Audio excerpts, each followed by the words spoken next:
Well, first of all, thank you again, Mike, for having me on the show to talk about this once again pressing issue facing the Haitian community, both here and in Haiti, right?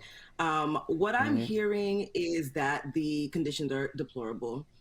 It's despicable what's happening. It's disgusting what people are seeing. You know, thousands of individuals who are fleeing hardships from a lot of these Central American, South American countries, trying to make it to the United States, and are essentially being forced to be herded under this bridge and at this border there in Del Rio, Texas. And you know, the community is outraged, of course. I think everybody who has seen these images in the last couple of days are outraged at how this could actually happen. So there's a lot of anger. There's a lot of I mean, people are just appalled. People are simply just appalled at what's going on. And right now, the conditions, they're not good. And we're hearing, you know, every day so far, I think since Sunday, there's been at least about maybe 600 Haitian migrants deported to Haiti. And from what we understand, that's not supposed to stop. And we all know what's Hmm. going on in Haiti right now. They're recovering, you know, slowly from an earthquake Right. that just hit in August. You know, so there's just so and political instability, there's so many things going on right now, so it's unconscionable almost to say that we're going to send these individuals back to a country where some of them haven't seen since the 2010 earthquake. Hmm. Yeah, and I want to get back to that very shortly, but I got to ask you about these images because every time I see them, they just infuriate me a little bit more. I got to ask you, as a Haitian yourself, I mean, like a person of color, a person with a pulse should be infuriated. Mm-hmm. But when you see these images of what's happening to your people, trying to get here, trying to seek refuge, trying to seek asylum, and better their lives, and you see how they're greeted at the southern border, how does that make you feel? I mean, I'm outraged, right? Like, and it's sometimes you have to like stop yourself from crying because these are your brothers and sisters, and I'm pretty sure that I have some relatives in this crowd. You know, like this, it's one of Mm. those things where you just don't understand like how we are here. Why, you know, it makes you ask as a Haitian living in America, why do they hate us so much? Why is there so much animosity towards Haitians? Because time and time again, we are met with this type of despicable treatment, right? And here, you know, thanks to social media, I guess, you know, we're able to see this playing out, right? So I'm heartbroken by it. It hurts to see that this is how my people are being treated on American soil.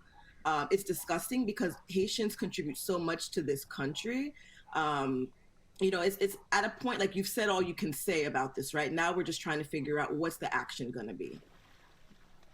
Yeah, yeah. What is the action going to be? What do you think the action should be? I mean, because like you mentioned, sending them back to Haiti it should not be the answer. I mean, the people that are already in Haiti, they already have issues there, and to add more people when Mm-hmm. there's already a shortage on food and resources and Mm-hmm. even shelter. Why would you send more people down to a country that's already going through so much right now? So, in your opinion, what do you think the U.S. should do?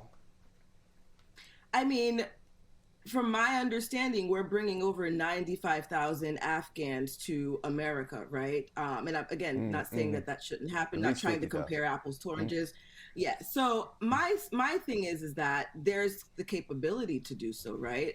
We're not saying this is going Mm. to be a permanent situation, but at least temporarily. I think that as America, as a superpower, right, we have the capability to do this, to have these Haitians, about 10,000 to 15,000. The numbers are always, you know, going up and down. But I think that we have the capability to house these Haitian migrants here until we can figure out what the next steps are. Sending them back to Haiti is not the next step. It's not the best step. It's not the conscionable step. I think that America needs to do what you know they keep saying they're going to do when it comes to immigration, and really show themselves strong here, seeing the suffering of these individuals, understanding their plight, and really just creating, even if it's a temporary solution for now, until we can figure out Mm-hmm. what the permanent, you know, what the permanent solution is. I know many people are against the fact that, you know, we're just, you know, bringing in everybody into America, but that's not what this is. We are looking at pain and suffering right here, and we have the Yep. Yep. means to you know, to at least help assuage some of those issues. Yeah, and we help other countries when it comes to political asylum and the issues that are going on in Haiti. Why not? from a country like Haiti that's going through so much over the past couple of years. Real quickly before I let you go, because more and more are coming here, and nothing has changed when it comes to the border, but they're saying the border is closed. We know that. So there is some misinformation that is out there about the border being open. From what you're hearing, why is the message being misconstrued? Why is word getting down to so many that may think that the border, that the U.S. is welcoming the Haitian refugees to come into the country right now? Well, I think that, just from the beginning of time, people always thought that America was open, right?